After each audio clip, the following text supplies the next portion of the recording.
Sa iba pang mga balita, nakatakda na ngayong linggo ang pagsisimula ng plenary debates ng Kamara para sa panukalang batas na nagsusulong ng amendments o revision sa Rice Tarification Law o RTL sa bansa. Ayon ito kay House Speaker Martin Romualdez.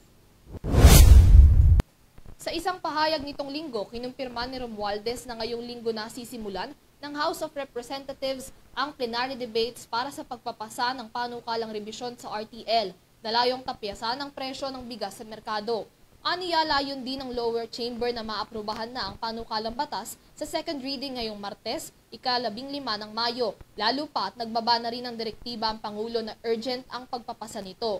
Dagdag ni Romualdez, layunin ng amendments na ito sa RTL na mapababa ang presyo ng bigas ng mas mababa pa sa 30 piso kada kilo kumpara sa kasalukuyang presyo na umaabot pa sa mahigit 50 pesos kada kilo. Sa pamamagitan ng tapyas na ito, mas masisiguro umano ng pamahalaan ang food security at economic stability sa bansa habang mababawasan din ang pasanin ng mga consumer pagdating sa matataas na presyo ng pagkain sa merkado. Saklaw din ang panukalang batas na ito na mas patatagin pa ang parte ng National Food Authority o NFA pagdating sa pangangasiwa sa supply ng bigas sa bansa, partikular na pagdating sa pagbili ng local milled na bigas kung kinakailangan.